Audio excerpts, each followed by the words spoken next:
gave the Navy 15 years of unwavering service. Then, without warning, she was stripped of her rank and escorted off the carrier in total silence. No charges, no explanation, just the cold stare of command and the weight of a past she thought was buried. But less than a day later, a nuclear submarine broke protocol and surfaced in restricted waters with one demand.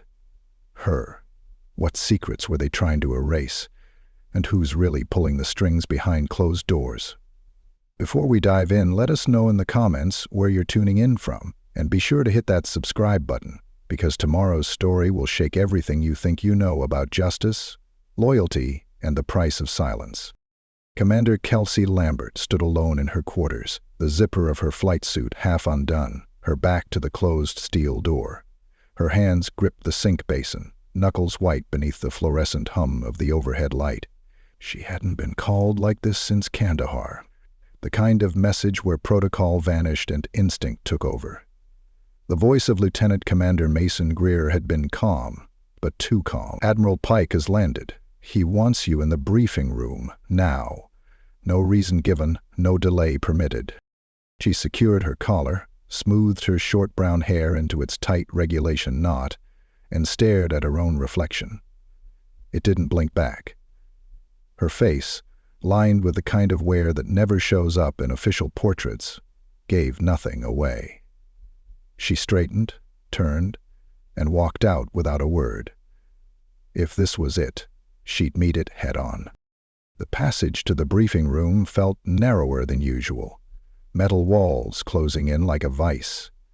Sailors and junior officers stepped aside quickly as she passed, their greetings muted, their eyes flickering with something she hadn't seen before. Avoidance. Not disrespect. Not quite fear. Something else. Like they knew something she didn't. Her boots struck the deck with the weight of years.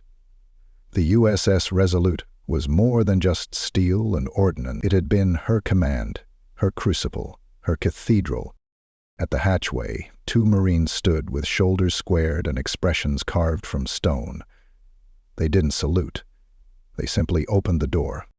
Inside, Admiral Warren Pike was already turned toward the thick, reinforced window that overlooked the flight deck.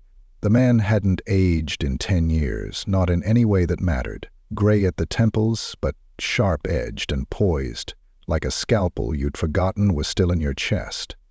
At the table sat 2 unfamiliar figures, in plain Navy uniforms, insignia quiet, posture loud, intelligence. "Commander Lambert," Pike said without turning. "Thank you for being prompt." "Sir," she answered crisply, standing at attention. Her voice didn't falter. She knew better than to ask questions too early. He turned then slowly, his eyes locking onto hers with the finality of a trap being sprung. "You are hereby relieved of duty, effective immediately." For a moment, everything in the room ceased to move. Even the filtered air seemed to hang in place. She blinked once. "May I ask on what grounds, Admiral?" "You may not." He nodded to the 2 intelligence officers. "These officers will escort you to your quarters. You are to collect your personal effects and exit the carrier within the hour. You are restricted from further communication with any crew member. You will not access any ship systems. If you attempt to do so, you will be detained." Kelsey didn't move. "Understood," she said. But she didn't look at the officers. She looked at Pike. There was a flicker, the smallest hesitation in his left eye, a crack in the mask. He hadn't wanted to do this, personally, but he had insisted. That meant something. "What? What was this?" I nodded. "I bought this." He pointed to his mantle. One of the officers stood and gestured. "Commander." She didn't give them the satisfaction of seeing her confused, angry, or afraid. She walked out with her spine straight and her chin lifted, even as the pressure behind her eyes burned like jet fuel. Mason Greer stood waiting outside. He opened his mouth to speak, but Kelsey shook her head, slow and hard. Not a word, Mason, you have the deck. His jaw worked silently. Aye, ma'am. And just like that, the airlock sealed behind her. They didn't give her a duffel bag. They didn't give her clearance to pull her logs or say goodbye to her team. She grabbed a single satchel from her rack, stuffed it with her dog tags, 2 change of command plaques, and a coin case wrapped in an old Navy sweatshirt. Everything else, her life, her legacy, the 15 years of sacrifice and late-night strategy and busted knuckles, stayed behind, sterile and untouched. The escort remained silent the entire time. No casual orders, no incidental chatter. Just one officer in front and one behind. They weren't here to process her. They were here to make sure she didn't detour. As they guided her down the catwalk to the carrier's hangar deck, a ripple of silence followed in her wake. Crew members paused whatever they were doing, torquing gear, checking manifests, refueling helos, and turned to look. Not openly, just glances. Quiet, like mourning a body they weren't allowed to bury. Someone had warned them. The final ladder well opened onto the aircraft elevator platform, already lowered to sea level. A launch boat floated nearby, its operator refusing to meet her eyes. She turned for one last look at the carrier. Her carrier. Above, on the observation tier, she caught the faint silhouette of Mason Greer watching from the shadows. His hand was on the rail, clenched. He didn't wave. Neither did she. Then she stepped onto the launch, and they were gone. 30 minutes later, on a dock near a logistics checkpoint in Guam, Kelsey Lambert stood alone, wind snapping her hair out of its perfect knot, her bag slung over one shoulder. She had no phone, no comms clearance, and no immediate orders. But that wasn't standard procedure. She waited long enough to start wondering who would come for her. Legal, command, maybe even NCIS, but no one did. Just silence, the kind that had weight to it. Not absence, but concealment. The government didn't just erase you, it covered you. And that kind of silence meant only one thing. Someone had pulled a file they were never supposed to see. Her mind flicked backward, 8 years. A red-lit room, a satellite feed. Her hand hovering over the encrypted comms device. And one sentence that changed everything. If we do this, they'll bury it. She hadn't thought they meant her. A cargo truck pulled up 20 minutes later. Civilian driver, generic license plate. He stepped down, opened the passenger door, and said only one word. Matt. Kelsey stared at him, then at the truck, then at the unmarked manila folder sitting on the dashboard. No seal, no markings, no rank. She got in. The door closed behind her with a weight that didn't match its frame. Somewhere, in the deep Pacific waters west of Wake Island, a nuclear submarine called USS Tempest shifted course. It didn't signal headquarters. It didn't ask permission. It simply dove beneath the threshold of detection and began to move. Toward Guam. Aboard, Captain Jonah Briggs stood with his hands behind his back, eyes fixed on the navigation panel. His XO glanced. We're breaking about 7 different laws right now. Briggs didn't flinch. She saved us once. We owe her. No one questioned it. The order had been clear. Don't surface. Don't interfere. But Briggs wasn't just defying orders. He was keeping a promise. And Kelsey Lambert, somewhere on that winding island road, just realized something far bigger was in motion, and that the storm she thought was behind her had only begun to rise from the deep. The road curved inland, away from the coast, away from the noise.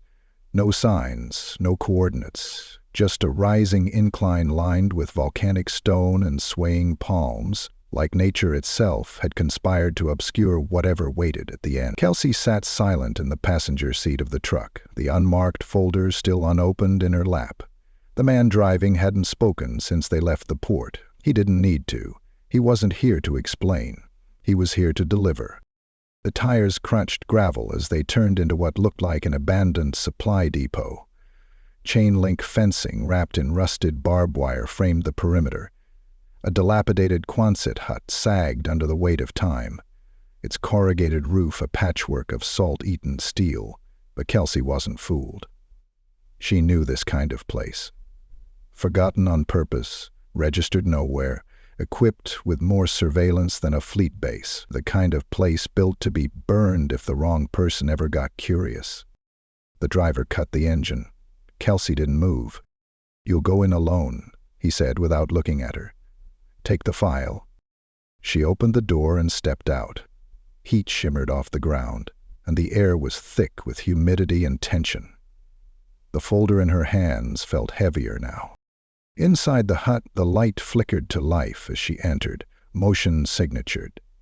Everything smelled of oil, dust, and aged secrecy. At the back of the room sat a folding table, a single metal chair, and an old touchscreen terminal that looked far too advanced for such a forgotten place. Kelsey sat, placed the folder on the table, and flipped it open. One photograph. Her. In a pressure suit, kneeling beside a wounded crewman, her hand pressed against his helmet, blood smearing the visor. She remembered the man. Ensign Walker, just 23. He hadn't made it. Beneath the photo was a single sentence printed on Department of Naval Intelligence letterhead. Site Echo, unacknowledged. Unforgotten. End of chapter. Kelsey exhaled through her nose and leaned back. So this was about that.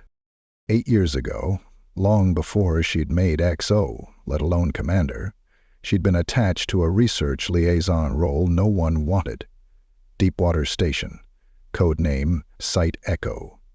Officially, it was for marine data surveillance. Unofficially, it was a joint op between Navy intelligence and a black-budget wing that never signed their names. What happened there was supposed to be sealed, buried. And if she was being called out now, then someone had unsealed the tomb. The screen on the terminal blinked. She hadn't touched it. Words appeared. Commander Lambert. Restricted debrief protect initiated. She stared at the screen, then reluctantly tapped the spacebar. The screen shifted to grainy video footage, timetabled, blurry but unmistakable. The feed from the command room of Site Echo, interior bathed in emergency red. Sirens, static.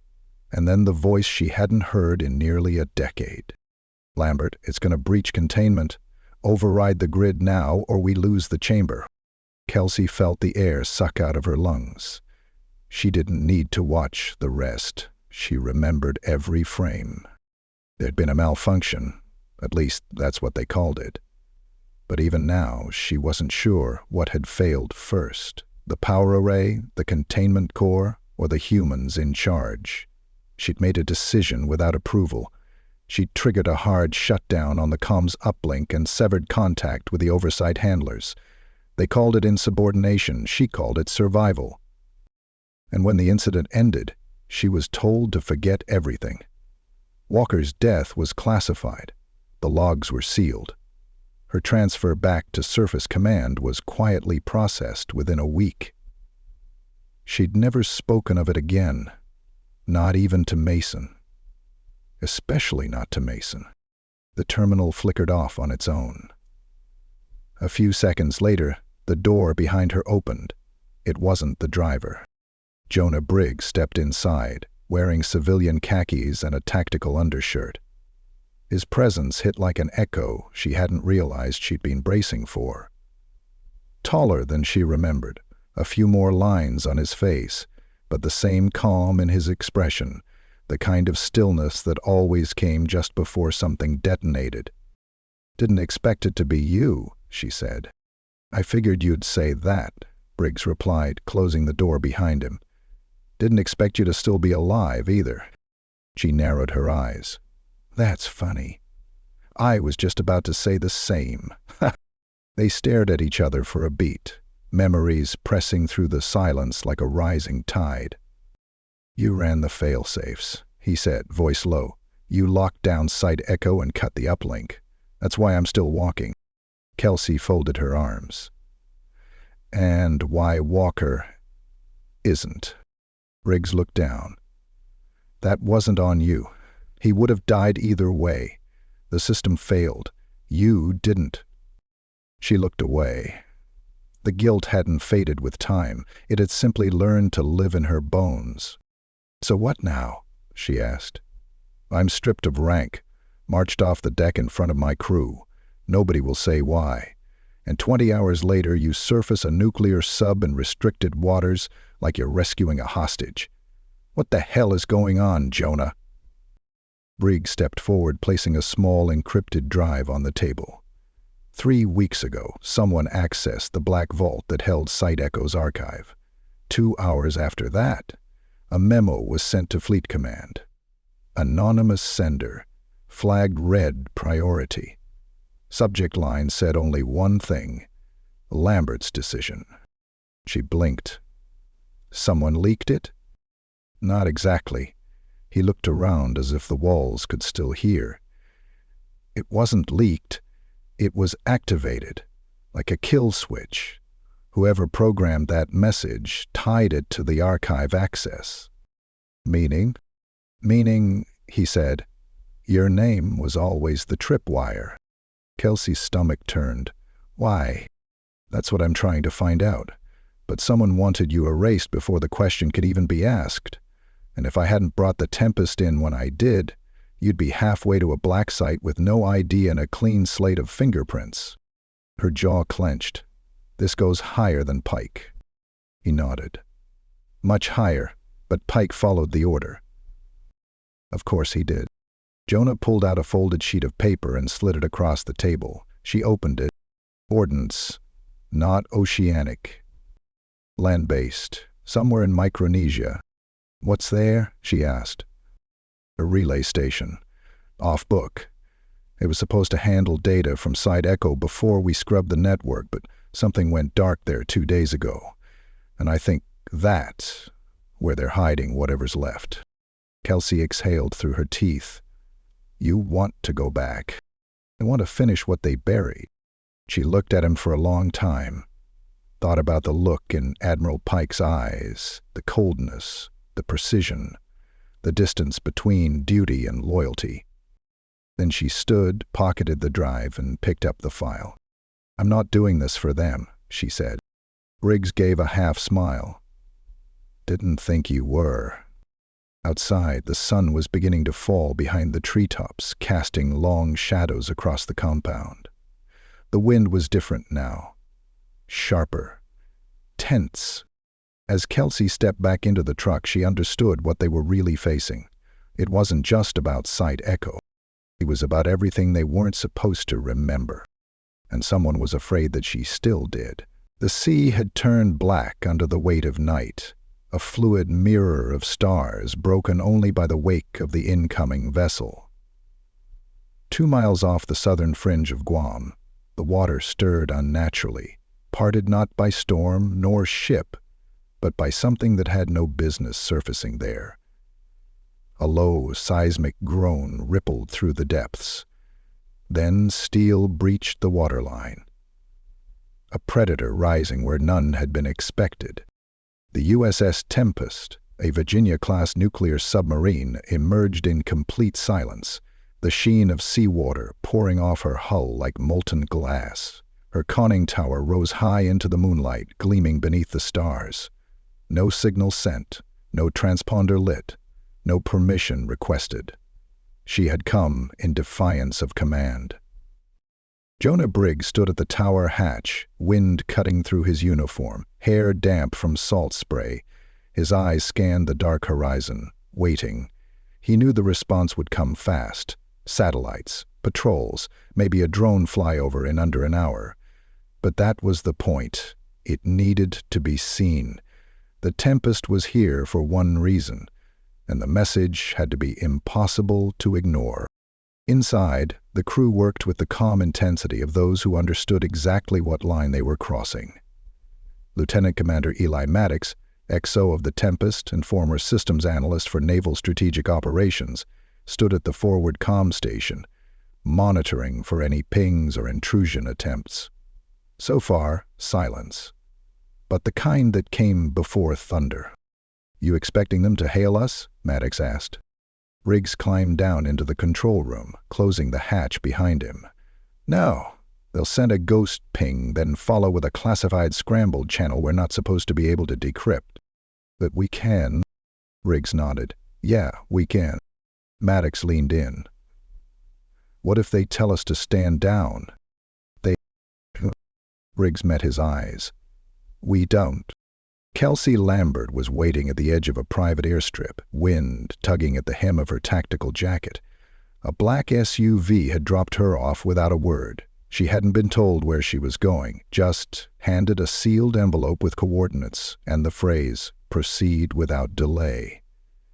Inside the envelope was a simple silver access badge, blank except for a numeric string, 477 Delta 6. She knew better than to ask who authorized it. The rhythmic thrum of rotor blades grew louder as a Navy MH-60 Seahawk crested the ridge and angled down toward her. No markings, no tail number, just a fast, deliberate descent.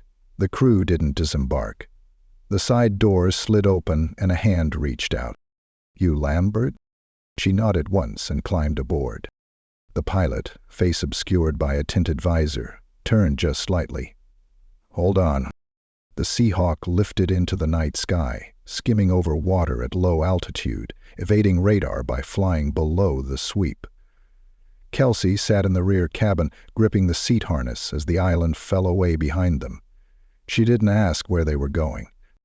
She already knew. 35 minutes later, the chopper slowed and hovered above the ocean. Below, the Tempest's tower hatch glistened in the moonlight. The sub looked like something summoned, not built, an obsidian leviathan rising to claim its own. A boarding winch dropped from the Seahawk, and the crew gave her a nod. Kelsey clipped in and descended. When her boots hit the steel deck, it felt like coming home and trespassing all at once. Jonah Briggs stood waiting at the hatch, arms crossed, face unreadable. "You could have just picked me up from the hotel," she muttered. This felt more dramatic. She smirked as she followed him below deck. The Tempest was tight, orderly, and unmistakably alive with unspoken tension. Every crew member they passed nodded subtly, their respect quiet but unmistakable. No one asked why she was there. In the command center, Maddox looked up from his terminal. "The Admiral knows we surfaced." "Of course he does," Kelsey said. "The Resolute will have pinged you the second you broke the water." "We've intercepted 2 pings already," Maddox confirmed. "Fleet Command sent an encrypted signal." "Want me to decrypt?" "Let it sit," Jonah replied. "Sir?" "Let it sit," he repeated. "They'll assume we didn't receive it. That buys us a little more time." Kelsey folded her arms and leaned over the central console. "And what exactly are we buying time for?" Jonah stepped beside her and tapped a panel on the console. A digital map unfolded on the screen, displaying a cluster of coordinates in the Western Pacific.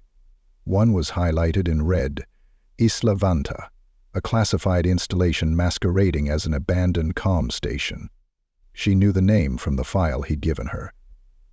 Site Echoes Dead Drop Relay. "That's where they sent the archive data before we shut it down," Jonah explained. "If there's a copy of anything left, it's there, and if the wrong people are still accessing it. They're trying to bury the rest of it before someone else can find it," Kelsey finished. "Exactly." Maddox turned toward them. "We're 30 minutes from Isla Vanta if we push hard. But, sir, once we move on this, we'll have burned every ounce of goodwill we've got." Jonah looked at Kelsey. "You him?" She didn't hesitate. "I've already been disavowed. Might as well make it official. Then let's set course." The order rolled through the sub like thunder. The crew worked in quiet rhythm, engines humming to life beneath the deck. The Tempest banked east and submerged, slicing through the dark like a blade. They were ghosts now, unseen, unacknowledged, and unwanted. Hours passed. Kelsey reviewed every fragment of data she had. File logs, incident reports, sealed communications. The deeper she dug, the more the pieces refused to align. Site Echo hadn't just been an experiment. It had been a gate, and something had come through. She leaned against a bulkhead, eyes burning. Walker was never supposed to die. He was a liability. Jonah paused in the doorway of the comms chamber. "You think they let it happen?" "I think they recorded it. I think they needed a demonstration. A test subject." Kelsey met his eyes. "That whole station was a test, and I was the only one who didn't follow the script." Outside, the deep-sea pressure tightened around the hull as the sub reached cruising depth. Lights dimmed slightly to preserve power, casting everything in soft red. The silence aboard became heavier. Anticipation turned to weight. The forward sonar pinged once. Then again, Maddox's voice came over the intercom. "Approaching Isla Vanta. No beacon, no signal." Kelsey entered the control room just as the island came into view on the periscope feed.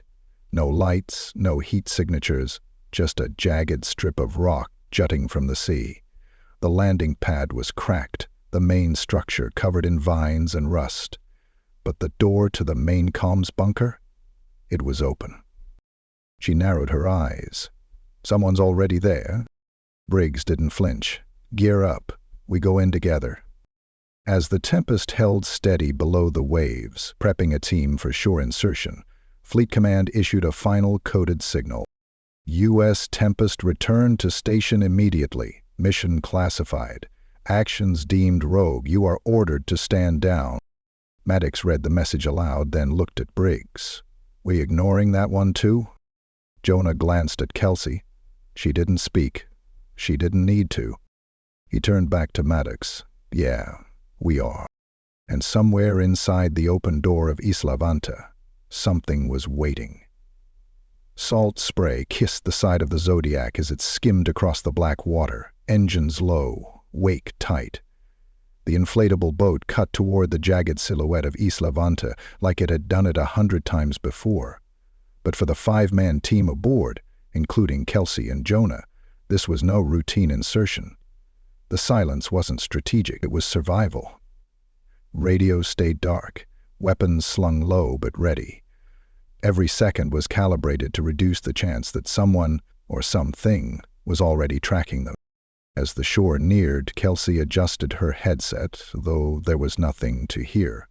The bunker door had been open in the periscope feed. It still gnawed at her. This place had been mothballed, decommissioned, supposedly sterilized.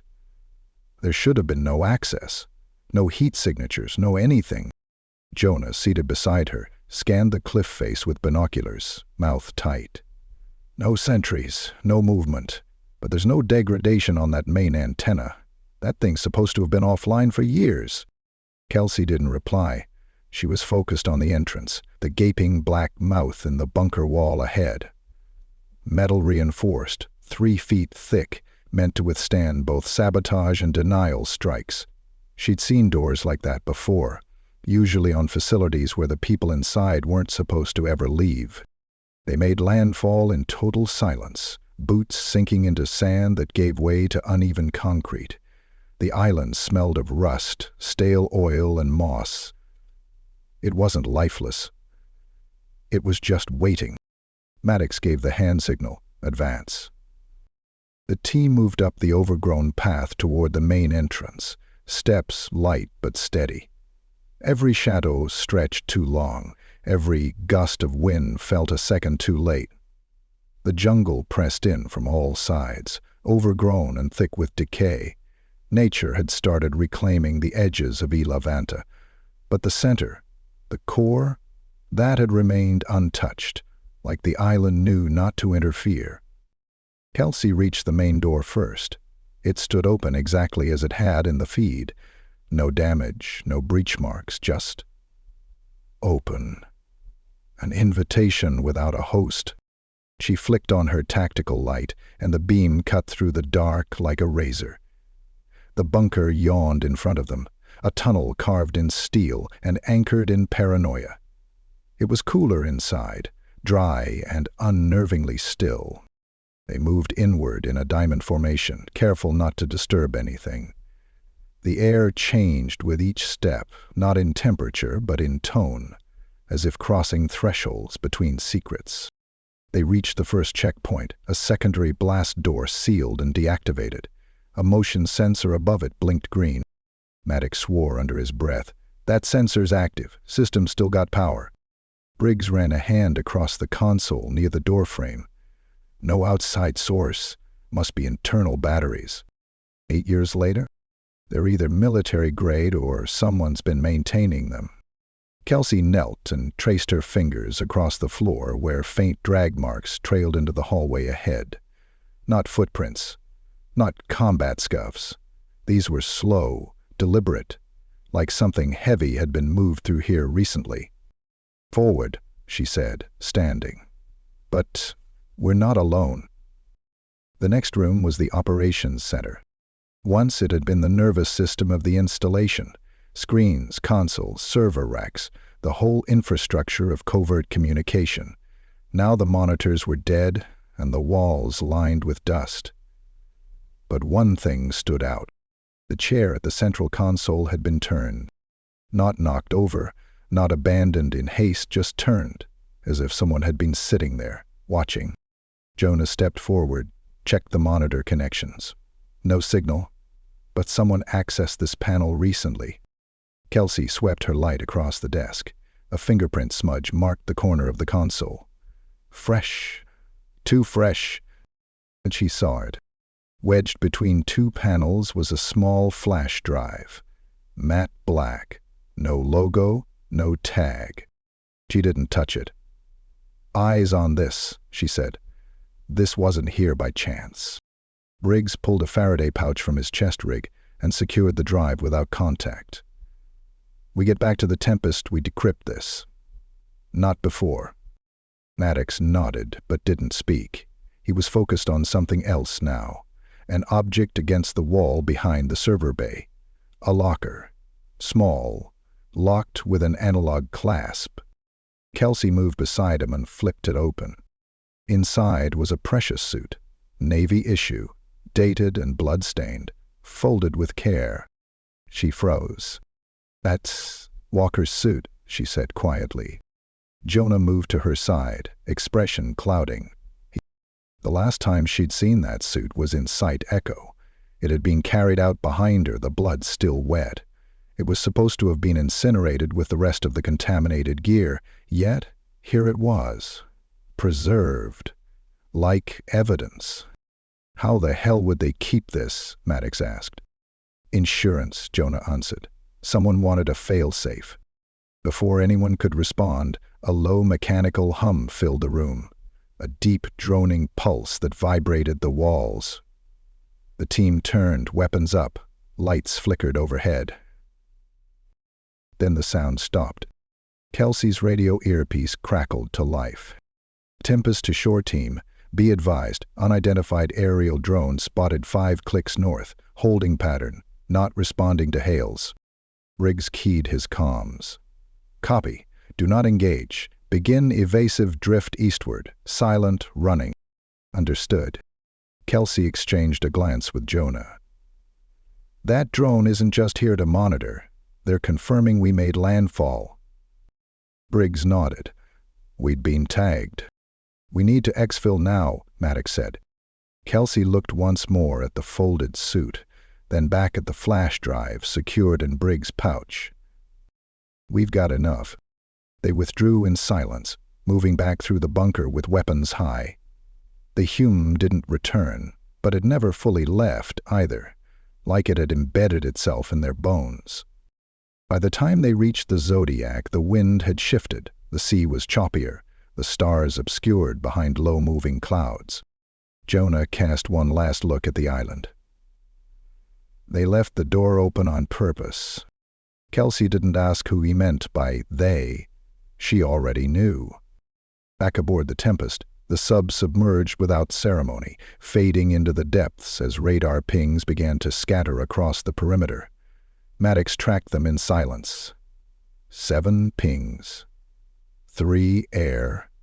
4 sea. No flags, no ident codes. Who were they sending? He asked. No one they'll admit to, Jonah answered.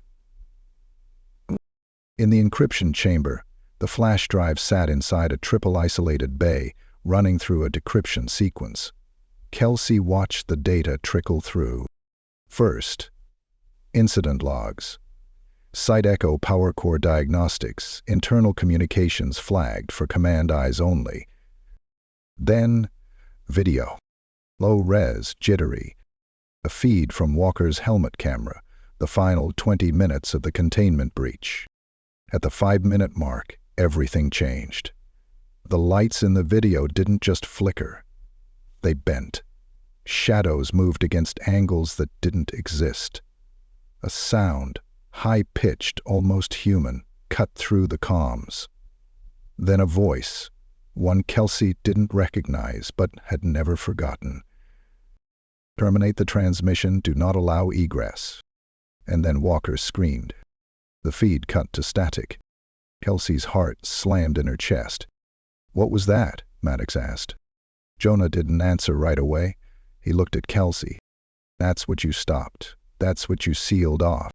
Kelsey swallowed hard. And someone just unsealed it. She turned back to the screen, hands trembling for the first time in years.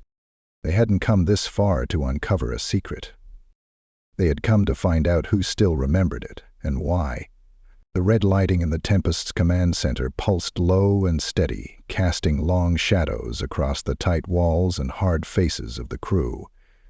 It felt less like illumination and more like a warning. Like the boat itself knew it had crossed a line and wasn't sure how far it could go before vanishing completely. Kelsey stood at the main display terminal, her eyes scanning every decrypted frame of Walker's final footage. No matter how many times she watched it, she couldn't unsee the moment the light warped. Not flickered, warped, as if the geometry of the world had been pulled sideways. She could still hear Walker's breathing shift, the sudden intake of horror just before the scream that never made sense.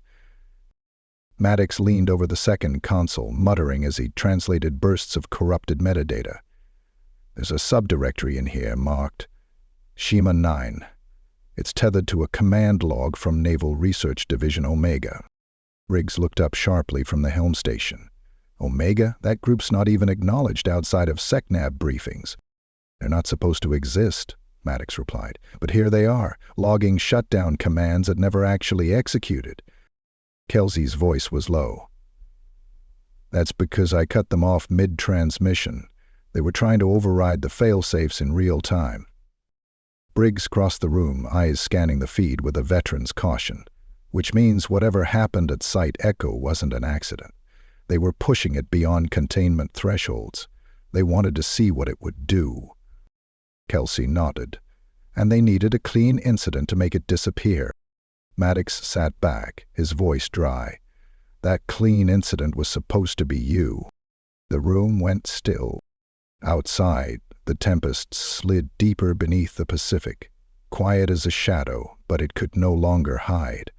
The moment they pulled data from Isla Vanta and broke silence on the encrypted channel to begin cross-referencing Navy command signatures, they knew they'd drawn blood.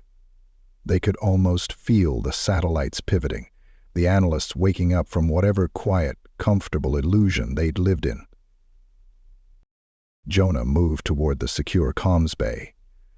We need to release this to someone before they catch us. Civilian oversight, private investigative agency, hell, even a senator. Someone with teeth. We're not making it to any of them unless we surface, Maddox said, spinning his chair toward him. And surfacing right now is suicide.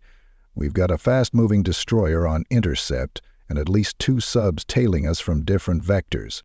Let 'em tail us, Kelsey said. Let 'em get close. If they wanted to sink us, we'd already be gone. Maddox raised an eyebrow. Optimistic? No, she said. Strategic. They want us to feel cornered. They're not here to kill us. They're here to get the drive. Briggs folded his arms. You think they'll board us? They'll try. Then what do you propose? Kelsey looked down at the drive, then back at the red-lit room. We give them what they want. There was a beat of silence before Maddox scoffed.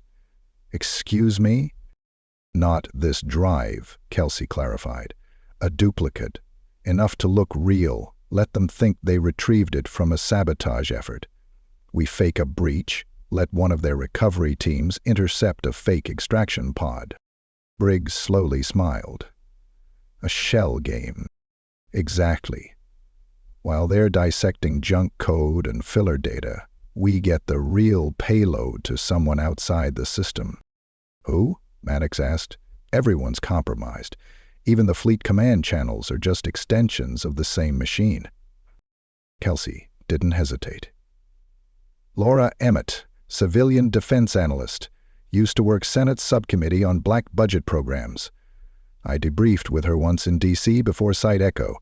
She's been off-grid since she exposed the scrapped Banshee drone program last year, but I know she's still watching the same corridors we are. Maddox was already keying into the satellite uplink. Okay, let's get noisy. Within minutes, the Tempest began executing maneuvers designed not to evade detection, but to provoke it. Engine spikes, sharp directional shifts, a subtle surfacing pattern designed to broadcast their presence to any listening radar. Within 20 minutes, they had attention, more than enough. Contact, Maddox called out. We've got an unmanned retrieval craft moving in at Vector 095, looks like a sub-launched recon drone. Briggs watched it on the display. They're not wasting time. We'll launch the decoy pod in 90 seconds, Kelsey said. Make sure it bleeds. Just enough code to look legit, but none of the core files.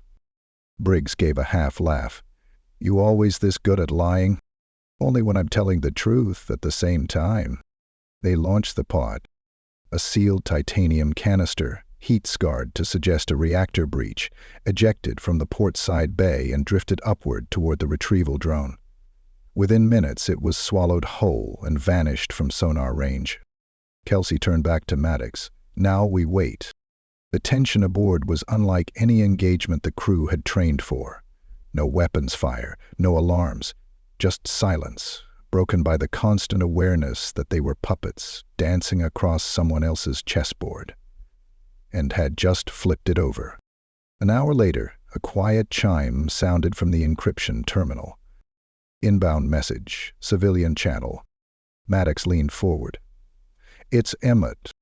Kelsey stepped up behind him. The screen flashed open to a simple live text feed.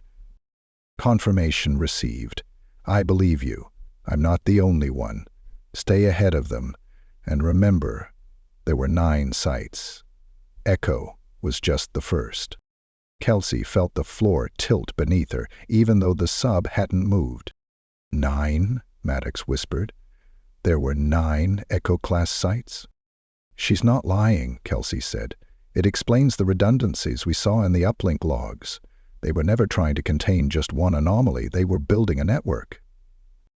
Jonah's voice came low, and Site Echo failed first. Kelsey turned to the room, her voice firm. We have to get back to the surface. Full exposure. Broadcast this to every source Emmett can reach. If we die in the water, it all dies with us. Maddox looked up. Then let's go loud. Briggs gave the order, and the Tempest angled hard toward a classified exfiltration corridor near the Mariana Trench. A narrow choke point meant for fleet subs to break from tailing enemies without detection. But this time, they weren't hiding. Every array on the Tempest lit up, ping after ping broadcasted. Sensor sweeps overloaded. The sub blared like a beacon, daring anyone to intercept it. Kelsey stood at the front console, watching the blur of data stream across the feed. And if they reached that quarter, they could punch through to open water, surface near an unmonitored island, and evacuate by drone relay. Emmett would handle the rest. But if the destroyer tailing them didn't believe the decoy, multiple torpedoes inbound, Maddox barked. Distance, Briggs called. 7,000 meters and closing, bearing east. They are testing our response. Briggs gritted his teeth. No time to divert. Prepare countermeasures. Kelsey stepped beside him. If they fire for real, this is it. He met her eyes. Then let's make the shot count.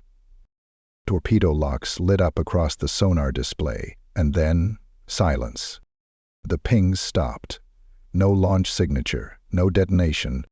Maddox blinked. They didn't fire? Kelsey exhaled. They weren't here to kill us. They just wanted to see what we'd do with the truth. Briggs turned the sub back toward the trench. We showed them, he said. Now let's finish it. And somewhere on a secure terminal thousands of miles away, Laura Emmett opened the first of the decrypted echo files and whispered, "My God." The game had changed. Now it was public. The surface of the ocean broke like glass under pressure, the USS Tempest slicing through it with quiet defiance. As the sub's tower breached into the light of dawn, a mist of salt water sprayed across the steel hull and caught the first rays of the morning sun.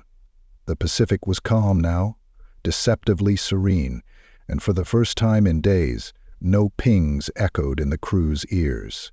No threats, no order, just water, sky, and the thin breath of freedom that came from surviving a gauntlet designed to erase you.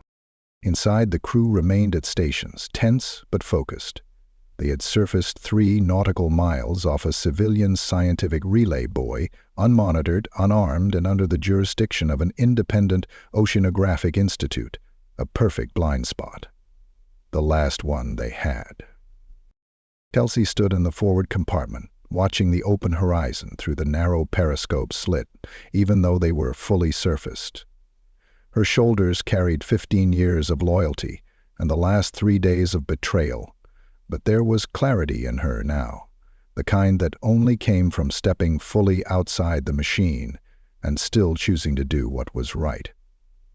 Kelsey stood in the forward. Jonah stepped in behind her, a canteen in one hand and a worn manila envelope in the other.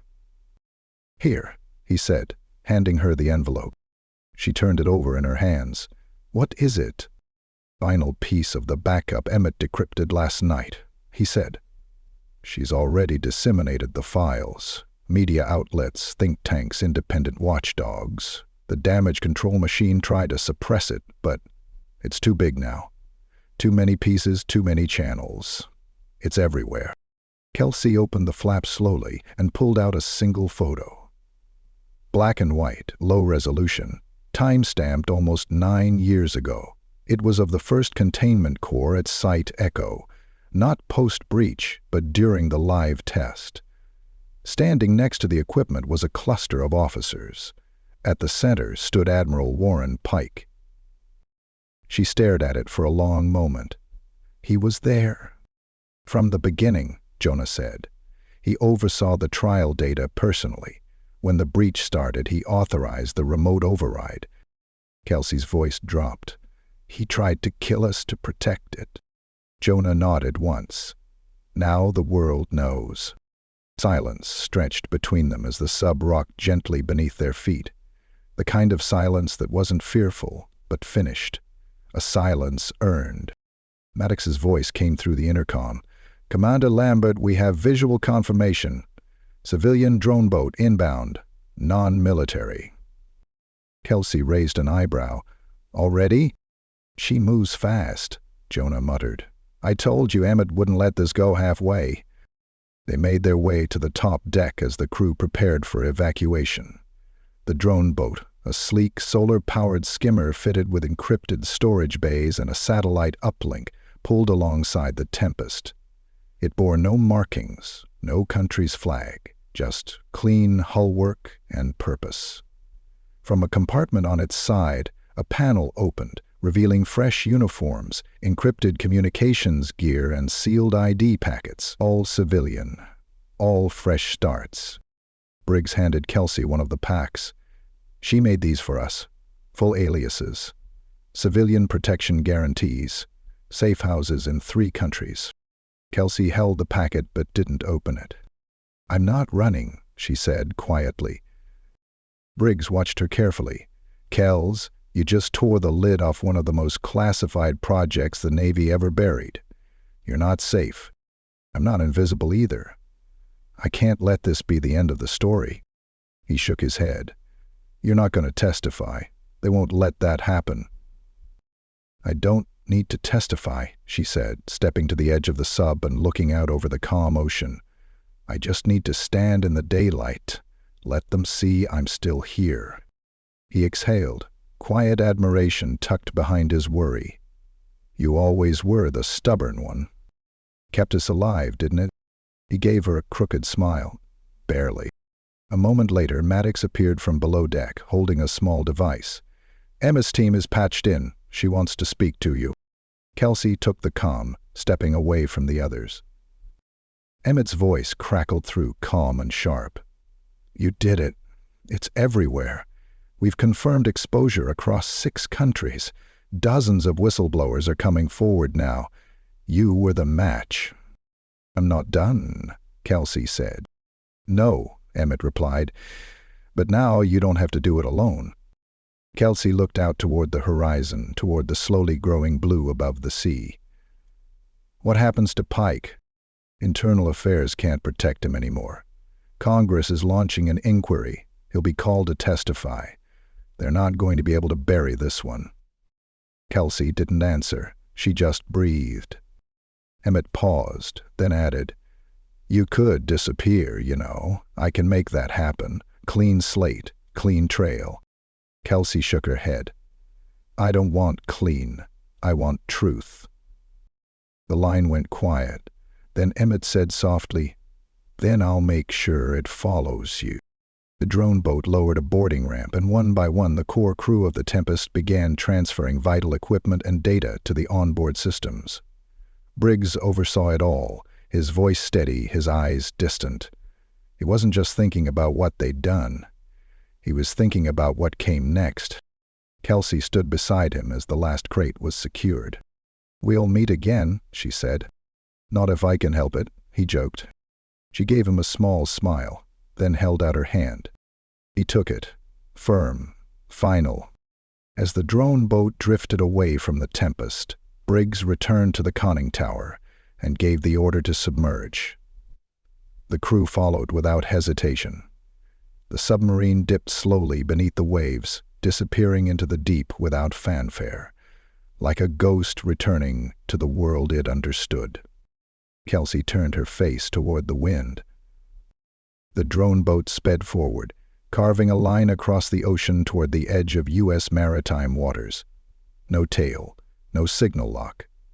Only open sea, and the slow burn of justice catching up to power. In the days that followed, the story broke like a dam giving way. News anchors choked on the classified terminology. Senators demanded to know how long they'd been lied to. Former researchers, long silenced, came forward one by one, corroborating her story. Walker's family received a posthumous medal and an unredacted file. His mother set his name on live television for the first time in a decade, and it wasn't censored. As for Admiral Warren Pike, he never stood trial. He resigned without comment. That the world saw him leave. Kelsey never went fully public. She didn't need to. Her presence at a press conference in a civilian suit beside Laura Emmett said everything without a single word spoken. The truth had found its way to the surface, and it didn't need a uniform to be heard. She settled down somewhere far from the ocean, in a small town with no base, no towers, and no need for titles. The mountains were quiet. The people didn't ask questions. And for the first time in a long time, she slept without the door locked. But sometimes, late at night, she'd still hear it. The hum of the water, the vibration of the steel, the low pulse of the tempest cutting through the deep. And she would smile, because somewhere out there, the people who mattered still remembered. And the ones who tried to silence her, they were still afraid. Not of her rank, not of her file, but of the one thing they couldn't destroy. The woman who stood back up,